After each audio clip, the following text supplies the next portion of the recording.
Oke, puji Tuhan malam ini di hari Minggu 17 Agustus kita boleh bertemu kembali untuk belajar firman Tuhan supaya firman Tuhan ini belum menjadi kekuatan bagi kita semua menuntun langkah kita di masa muda sehingga kita tidak salah dalam mengambil keputusan dan kita kuat menjalani kehidupan ini. Kita mulai dengan berdoa.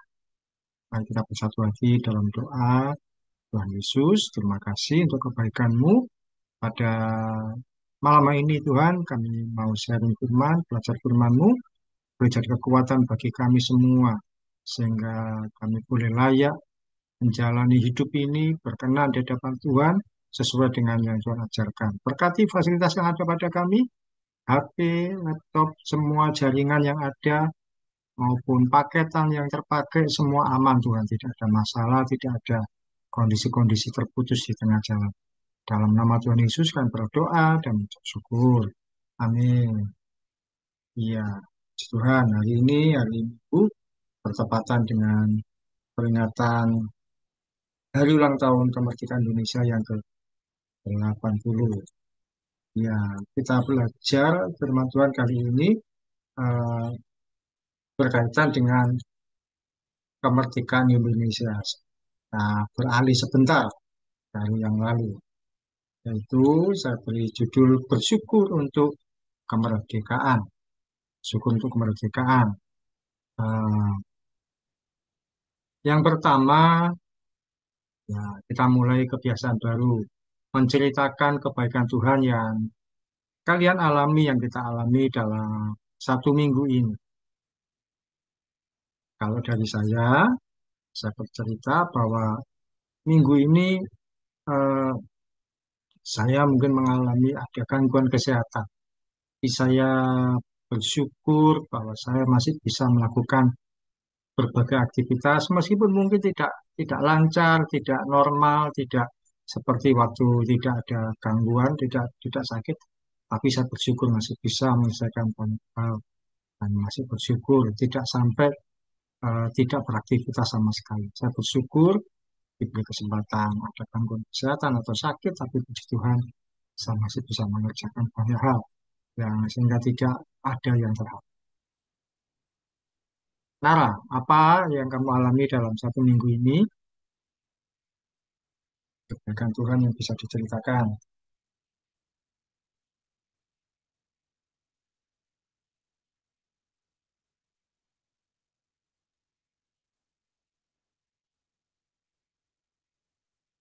Ayo, sudah menemukan?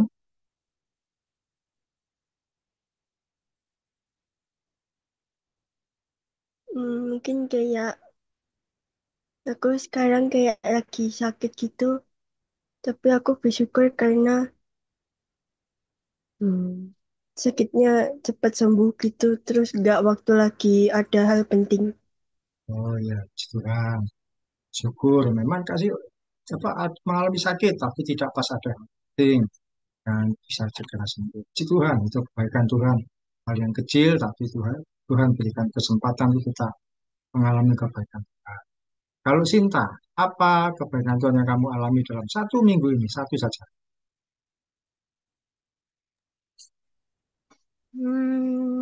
Kegiatan sehari-hari semuanya lancar, Pak. Dan saya ini semua lancar, tidak ada kendala, tidak ada gangguan. Ya, puji Tuhan, itu adalah kebaikan Tuhan yang dialami Sinta dalam satu minggu ini. Ya, jadi setiap kali kita bertemu, kita akan cerita satu kebaikan Tuhan sekalipun kecil. Karena pasti setiap hari ada kebaikan Tuhan. Tidak ada yang tidak. Kalau tidak ada kebaikan Tuhan, berarti kita tidak hidup. Orang yang tidak lagi hidup atau orang yang meninggal, ya kebaikan Tuhan dalam hidupnya sudah berhenti. Ya tidak bisa bercerita apa. Oke, puji Tuhan, hari ini kita belajar firman Tuhan, saya beri judul, bersyukur untuk kemerdekaan. Karena memang ini adalah kemerdekaan Republik Indonesia ke-80. Apa yang bisa kita pelajari? Yang pertama yaitu bersyukur. Bersyukur itu sesuatu yang baik. Bersyukur sesuatu yang baik. Ayatnya di Mazmur 92 ayat 2. Saya bacakan, adalah baik untuk menyanyikan syukur kepada Tuhan dan untuk menyanyikan mazmur bagi namamu, ya yang maha tinggi. Orang yang bisa bersyukur adalah seorang yang dia itu bisa menjalani kehidupan dengan luar biasa. Bersyukur adalah sesuatu hal yang baik, seperti yang firman Tuhan sampaikan. Itu adalah suatu hal yang indah, yang baik, kebiasaan yang baik. Jadi saya ajari kalau kalian misalkan ada mengalami kesusahan, jangan kesusahannya itu yang didoakan, tapi bersyukur bahwa Tuhan Yesus itu baik. Kalau sakit, tidak perlu kesulitan Tuhan, sembuhkan, sembuhkan, tapi kita perlu. Tuhan Yesus engkau baik, terima kasih untuk sakit ini. Nanti sakitnya akan menghilang sendiri. Sedang tidak punya uang, Tuhan Yesus terima kasih, kau percaya engkau memberkati. Di situ Tuhan nanti akan menyediakan. Karena ketika kita diuji, kita tetap mengucap syukur. Itu adalah kekuatan kita. Kalau orang diuji sibuk dengan masalahnya, ya nggak akan selesai. Mengapa perlu bersyukur? Yang pertama, bersyukur membuat kita memiliki rasa puas terhadap situasi yang ada. Orang yang bersyukur bisa puas. Karena apa? Itu yang dia miliki. Tetangganya punya ya, hal yang lain yang lebih baru, nggak apa-apa, saya cuma punya ini. Puas apa yang dimiliki. HP-nya mungkin termasuk ketinggalan zaman dibanding teman-temannya. Nggak apa-apa. Itu rasa puas terhadap situasi yang dimiliki. Bersyukur membuat kita kuat menghadapi kesulitan yang ada. Jadi kesulitan demi kesulitan kita hadapi, tapi ketika kita bersyukur kita kuat. Kemudian bersyukur membuat kita siap menerima berkat yang Tuhan sediakan. Kalau kalian ada berkat kecil, kalian syukuri, Tuhan akan tambahkan berkat yang lebih besar. Kalau kebaikan Tuhan kecil, kalian bisa sampaikan, ceritakan, Tuhan akan tambahkan berkat yang lebih besar lagi. Kebaikan-kebaikan Tuhan yang lebih besar lagi. Jadi jangan malu untuk menceritakan kebaikan Tuhan walaupun kecil, Tuhan akan tambahkan. Berkat kecil disyukuri akan jadi berkat yang besar. Jadi ini mengapa perlu bersyukur? Ya, bersyukur membuat kita memiliki rasa puas, kita kuat, dan kita siap terima berkat. Oke, kita masuk di pembelajaran firman Tuhan, yaitu bersyukur untuk kemerdekaan. Apa bersyukur untuk kemerdekaan? Yang pertama yaitu kita bersyukur tinggal sebagai bangsa Indonesia. Sinta bacakan ini Yeremia 29 ayat 7.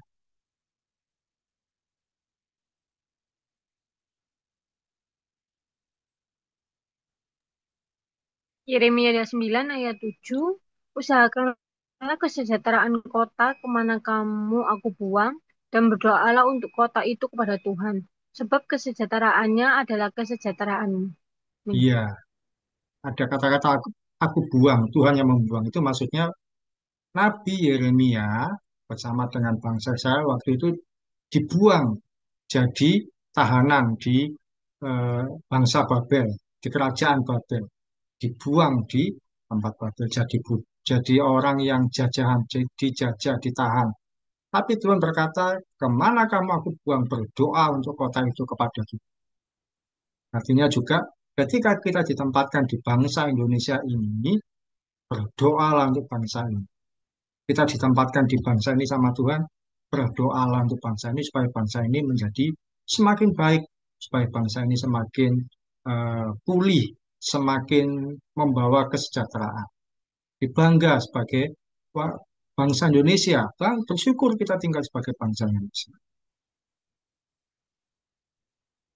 Kenapa di sini saya tuliskan ada banyak keragaman atau perbedaan yang ada di bangsa kita. Kalian mungkin pernah belajar di sekolah. Ada keragaman suku, ya, suku Jawa, suku Sunda, suku Batak, Madura, dan sebagainya. Suku apalagi Betawi, sampai yang di Papua sana ada suku Asmat, suku Dani. Keragaman budaya, budaya pun juga banyak sekali. Ada yang apa itu keragaman budaya dalam hal pemakaman, dalam hal apa menghormati orang tua, syukuran itu budaya. Keragaman agama, agamanya di sini sudah 6. Ada Kristen Protestan, Kristen Katolik, Muslim, Hindu, Buddha, dan satu lagi Konghucu. Keragaman bahasa, bahasa begitu banyak. Bahasa daerah, bahasa Jawa, bahasa Sunda, Madura, bahasa Batak. Bahasa Batak pun juga banyak macam-macam. Bahasa Jawa pun juga ya banyak macam. Yang tinggal di Jawa Timur, beda yang di Surabaya beda dengan yang di Jawa Timur. Pada umumnya, orang Jawa Timur mungkin yang bukan Surabaya tidak mengenal kata-kata kasar di Surabaya. Tapi yang di Jawa Timur beda lagi yang di Jawa Tengah. Di Jawa Tengah beda lagi yang di Jawa Barat dan sebagainya. Orang Jawa saja bahasanya beda-beda. Tuhan menempatkan kita di bangsa ini dengan segala rancangan yang kita tidak bisa apa membandingkan dengan tinggal di negara lain. Kita bersyukur walaupun bangsa kita banyak keragam. Coba kalau misalkan kepingin tinggal di negara lain, banyak orang itu yang lebih suka tinggal di negara lain. Coba kita bandingkan. Kok enak di Amerika Serikat? Karena Amerika Serikat itu kehidupannya liberal. Liberal itu apa? Pergaulannya bebas, semaunya sendiri. Tidak ada sosialisasi di masyarakat. Contohnya apa? Kalau di sini kan orang bertetangga itu rumahnya dempet-dempet, kata-kata. Jadi kalau ada kesusahan bisa membantu, ada masalah bisa menolong. Di Amerika itu enggak. Satu rumah dengan rumah yang lain itu jaraknya jauh, tidak ada bertetangga, jauh tetangganya. Mungkin ya jaraknya lima 50 meter dan sebagainya, pokoknya jauh. 10 meter, 50 meter, jadi tidak ada sosialisasi yang baik. Pergaulannya bebas, bebas berganti-ganti teman dan sebagainya. Orang Jepang kehidupannya juga bebas, pergaulannya bebas. Suka dengan seseorang, nah, itu bisa bebas, besok bisa ganti lagi. Orang di Jepang tuntutannya tinggi, pekerjaannya itu bikin stres. Nah, itu orang di Jepang. Di Amerika Serikat kehidupannya liberal. Di Jepang juga orang kalau melakukan aktivitas diburu-buru. Terus juga di Korea. Nah, ada orang-orang yang kepingin tinggal di Korea. Padahal di Korea itu kehidupannya penuh kamuflase. Kamuflase itu apa? Kamuflase itu ada di hanya bagus diceritakan, tapi di kenyataan tidak baik. Sekali lagi, Korea itu kehidupannya kamuflase. Hanya bagus di dalam cerita, tapi di kesehariannya tidak bagus. Kalian lihat drama Korea, oh senang sekali, oh enak di sana, bagus, indah sekali. Ceritanya romantis. Tapi sebenarnya di Korea itu ada prinsip mereka tidak mau jadi tua. Pernah tahu, Cinta? Anak orang apa anak-anak Korea itu tidak mau jadi tua. Ada prinsipnya, apa namanya? Tahu nggak?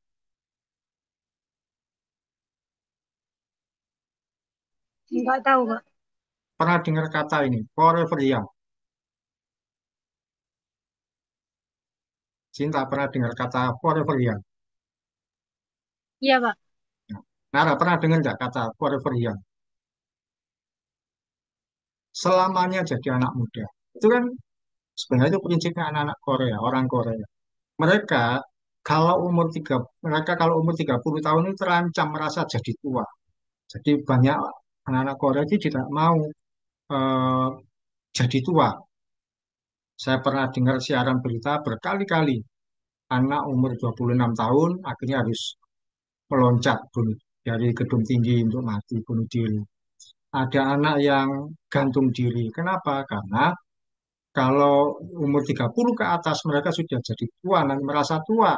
Wajahnya nggak secantik yang usia 20-an, nggak seganteng usia-usia di bawah 30. Jadi mereka ingin muda selamanya.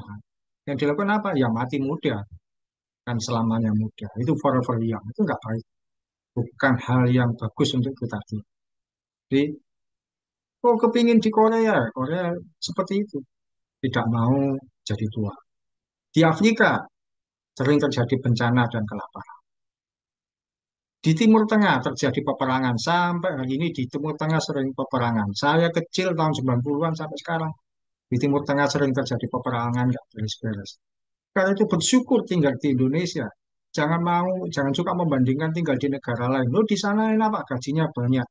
Nah, tapi berapa banyak orang yang kerja di luar negeri gajinya banyak, tapi juga stres dengan tuntutan hidup yang dia.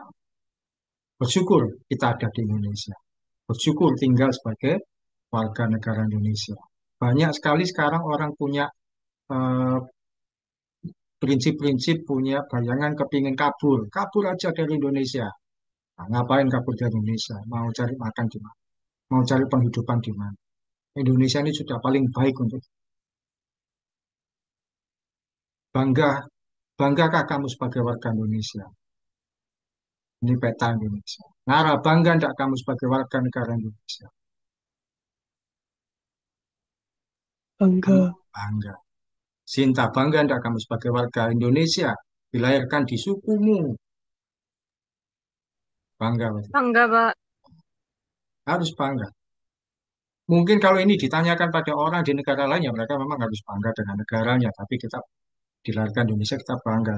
Dari ujung Aceh, Sumatera, sampai ke Papua. Aceh itu disebut dari Sabang sampai Merauke. Dari ujung ke ujung timur ke barat. Nah, dari ujung barat ke timur, dari Sumatera ke Papua. Ada Indonesia yang kita tinggal. Nah, diskusi kita yang pertama, banggakah kamu berada di suku yang kamu saat ini dilahirkan? Apa yang kamu banggakan sebagai orang yang lahir di suku ini? Dulu saya itu merasa nggak bangga jadi suku Jawa. Oh enak, kalau jadi orang Jakarta, hidupnya mewah, hidupnya enak, di sana enak. Kalau jadi orang suku Betawi. Tapi ternyata di Jakarta kan juga tingkat hidupnya itu stres, tingkat hidupnya tinggi, kalau pengeluaran banyak. Kalau Nara, kamu dilahirkan di suku Jawa, bangga nggak kamu lahir di suku Jawa? Apa yang kamu banggakan? Sedikit saja, yang satu saja. Oh, di suku Jawa itu ada ini yang saya suka. Apa? Apa kira-kira? Kamu banggakan lahir di suku ini. Ya kita tidak mau lebihkan suku tertentu, tapi kita bersyukur Tuhan tempatkan di suku kita di apa, Nara? Bisa beri contoh? Apa yang kamu banggakan? Kamu lahir di suku Jawa, apa yang kamu banggakan di suku Jawa?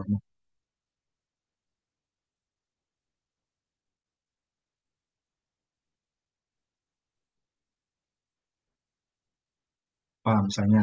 Yang gampang aja,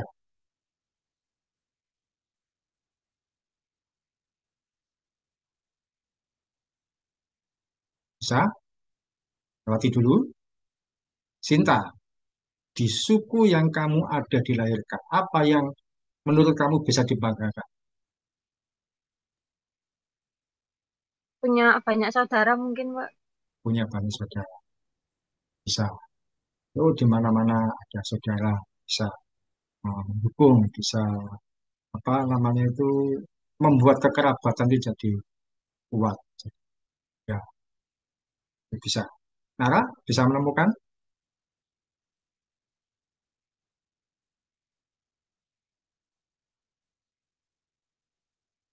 apa? Hmm, mungkin kayak diajarin banyak sopan santun gitu. Ya, diajari banyak sopan santun sekali. Oh, di Jawa diajari sopan santun, menghormati yang lebih tua. Bisa. Itu baik, contoh yang bagus. Bisa dibanggakan. Misalkan lahir dari suku Chinese, apa yang bisa dibanggakan? Orang Chinese itu kalau termasuk seorang yang pekerja keras. Kalau kalian tahu orang Chinese itu mereka rela makannya itu yang sederhana. Walaupun punya uang banyak, ya makannya cuma biasa-biasa. Supaya apa? Uangnya ini ditabung untuk kehidupan yang ke depan lebih baik. Biasanya orang Chinese yang punya toko besar-besar, makannya paling cuma ya sederhana. Apa yang tidak kita pikirkan tentang mereka makan yang sederhana. Tapi apa supaya mereka punya apa nyimpan uang lebih. Ini yang pertama, kita bersyukur tinggal sebagai warga Indonesia. Pembelajaran kedua, apa yang kita syukuri, yaitu bersyukur dengan ideologi Pancasila. Kok bisa? Nara bacakan ini ulangan 6 ayat 4. Ulangan 6 ayat 4. Dengarlah hai orang Israel. Tuhan itu Allah kita, Tuhan itu Esa. Ya, perhatikan ada kata-kata Tuhan itu Allah kita, Tuhan itu Esa. Kita bersyukur dengan ideologi atau dasar negara kita Pancasila. Apa hubungannya, Pak? Pak kita lihat. Firman Tuhan itu tidak bertentangan dengan Pancasila. Kalau kalian lihat Pancasila salah satu apa? Apa Nara salah satu? Ketuhanan yang Maha Esa. Nah, katanya Maha. Firman Tuhan, Tuhan itu Allah kita, Tuhan itu Esa. Berarti kan sama bahwa Pancasila tidak bertentangan dengan firman Tuhan. Bahwa kita mengakui Tuhan yang Esa, Tuhan yang satu. Tuhan yang eh, tidak apa namanya itu memang satu, Tuhan.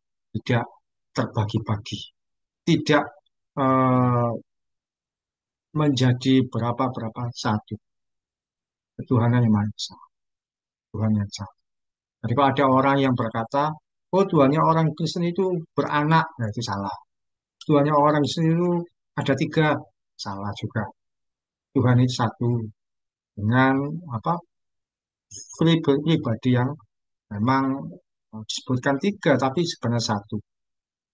Itu ketuhanan yang Maha Esa. Nanti satu kali kita akan belajar tentang Tritunggal. Sama seperti misalkan eh, kalau Nara, Nara itu ada di rumah ya satu anak. Tapi ada temannya yang berkata, loh Nara itu teman sekolah saya. Terus satu kali mungkin Nara ada di eh, mana, misalkan di gereja. Oh Nara itu teman gereja saya. Loh Naranya apa tiga? Ya satu, tapi ada di tiga pribadi. Firman Tuhan berkata Allah kita itu Esa. Pancasila itu ketuhanan Maha Esa. Nah, Pancasila merupakan dasar negara yang tepat. Mengapa? Saya kasih cerita. Mengapa Pancasila yang paling tepat? Mungkin kalian ada yang pernah mendengar atau belum. Jadi satu kali pendiri bangsa ini sempat akan menjadikan salah satu bunyi Pancasila dengan paham tertentu. Dibuat di UUD 1945, pembukaan UUD 45, alinea keempat, itu mereka menuliskan ketuhanan dengan menjalankan syariat Islam bagi pemeluk. Nara pernah dengar ini di pelajaran SMP? Sudah atau belum? Ketuhanan dengan menjalankan syariat Islam bagi pemeluk. Belum. Nah, Sinta, pernah mendengar enggak pelajaran sejarah atau PPKN bahwa di Iya, alinea UUD 45 yang keempat, UUD 45 yang lama, Piagam Jakarta sebutan. Ketuhanan dengan menjalankan syariat Islam bagi pemeluk. Pernah dengar?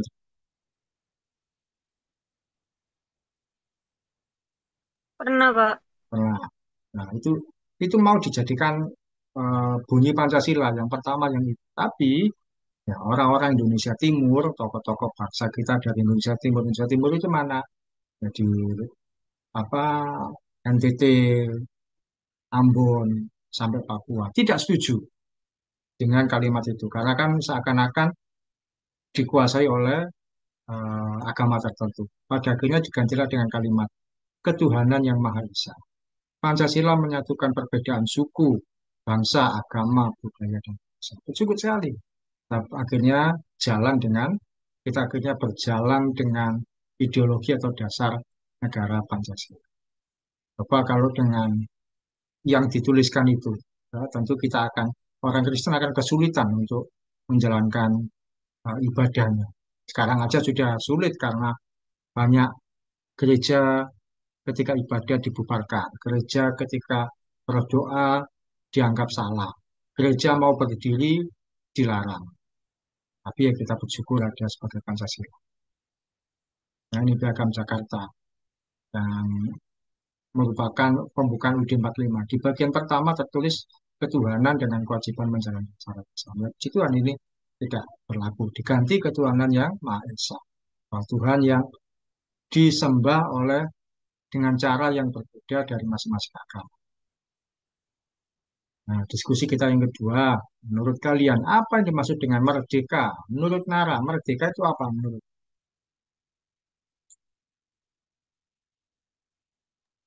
Bebas dari penjajahan. Bebas dari penjajahan. Ya, dulu bangsa Indonesia dijajah oleh bangsa asing sekian tahun. Kemudian akhirnya merdeka pada tanggal 17 Agustus 1945. Merdeka itu bukan berarti menang. Merdeka itu adalah saya tidak mau dijajah lagi. Mungkin masih ada peperangan, tapi kita sudah menyatakan merdeka. Kalau menurut Cinta, bagimu apa yang dimaksud dengan merdeka itu?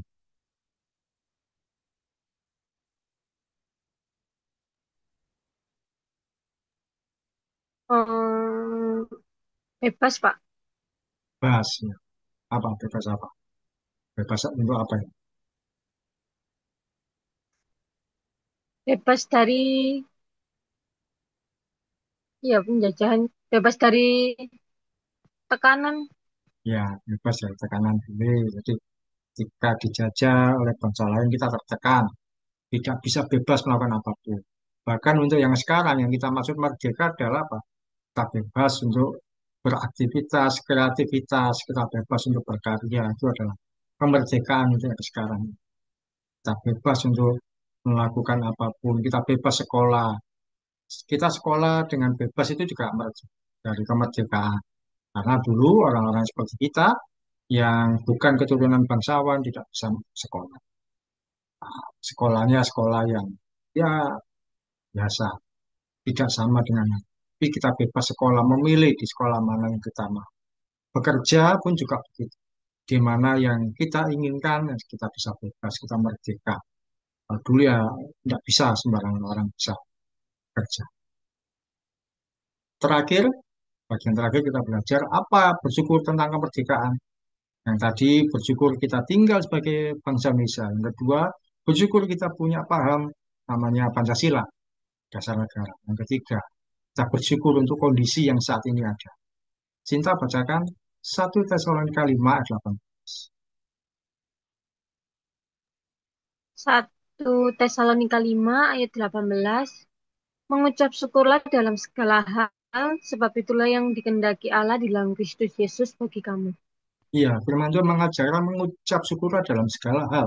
Bukan mengucap syukur kalau kita dapat kesenangan. Mengucap syukur kalau eh, berhasil lolos dari sesuatu, atau naik kelas, atau naik gaji, atau naik jabatan. Mengucap syukurlah kalau situasimu baik. Enggak, segala hal. Artinya situasi baik atau tidak baik kita mengucap syukur. Situasi beres atau belum beres kita mengucap syukur. Situasi senang atau susah kita pun mengucap syukur. Sehat atau sakit mengucap syukur. Segala hal. Bukan cuma nunggu situasi-situasi tertentu. Kita apa yang bisa kita syukuri? Segala hal perlu kita syukuri. Orang kaya perlu bersyukur. Loh ya jelas Pak, orang kaya perlu bersyukur. Iya, kenapa? Karena kalau orang kaya nggak bersyukur, dia akan jadi orang yang rakus, serakah, kepingin cari banyak uang. Tapi orang kaya bersyukur, dia akan jadi berkat bagi orang lain. Dengan kekayaannya, terima kasih Tuhan saya dapat berkat. Dia bisa menjadi saluran bagi orang. Orang miskin juga harus bersyukur.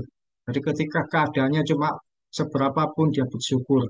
Sebab sampai saat ini Tuhan memberikan kesehatan, Tuhan memberikan kenyamanan, ketenangan, kedamaian. Itu kan bersyukur.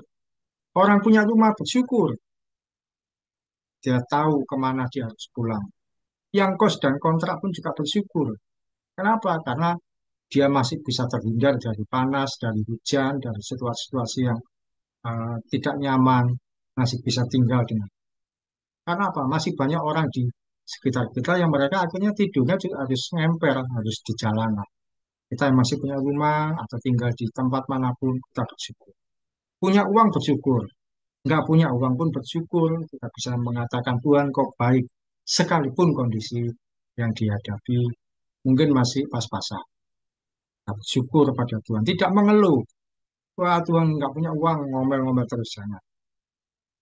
Bisa makan enak, bersyukur. Terima kasih Tuhan kali ini bisa makan enak, diajak makan sama teman, atau ada uang lebih bisa makan. Makan biasa saja juga bersyukur. Makan cuma dengan tahu, dengan tempe, kasih sambal. Bersyukur masih bisa makan dengan pendeta yang jemaatnya besar bersyukur. Jemaat kecil pun bersyukur. Sekarang ini ada banyak orang membandingkan. Yang jemaat kecil merasa, oh itu pendeta jemaat besar mencuri jemaat saya, semarang-marang. Ketika kita bisa mengucap syukur untuk hal yang kecil, Tuhan akan menambahkan hal yang besar. Sekali lagi, kalau hal kecil bisa kita syukuri, Tuhan akan menambahkan hal yang besar. Maukah eh, kalian hidup selalu bersyukur? Orang bersyukur itu hatinya luas. Hatinya luas apa? Tidak mudah iri, tidak mudah apa lihat kepunyaan orang lain. Misalkan marah, ketemu dengan teman-temannya, teman-temannya punya baju baru, oh, di bajumu masih yang lama. Kalau teman-temannya biasanya pergi ke sana sini sama keluarganya, ya kamu bisa enggak apa-apa. Oh, puji Tuhan mereka bisa ke sana sini, Tuhan mau mengasihi mereka. Sinta juga begitu, mungkin melihat teman-teman seangkatanmu, sekolahmu, oh yang sana kerjanya banyak, kerjanya gajinya besar, di tempat yang lumayan bagus, enak. Saya masih di sini saja. Bersyukur. Orang yang bersyukur hatinya luas, tidak mudah iri.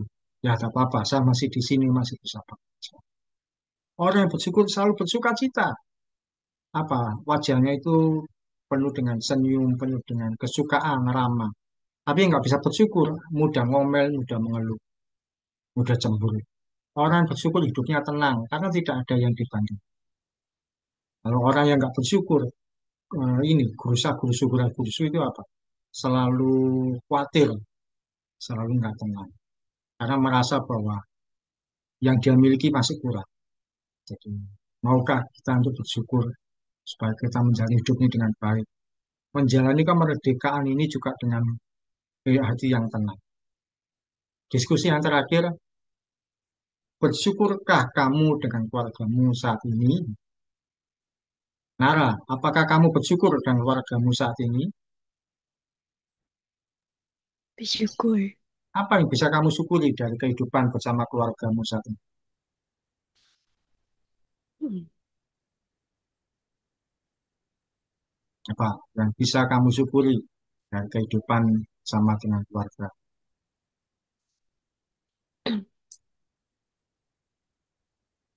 Hmm.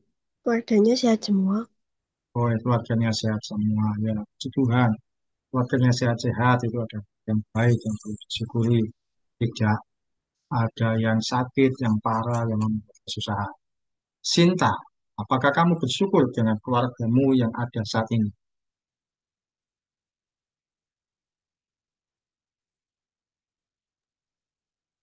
Bersyukur, Pak. Apa yang bisa kamu syukuri dari kehidupan bersama dengan keluarga? Hmm, punya keluarga yang baik. Ya, keluarga yang baik. Ya, puji Tuhan.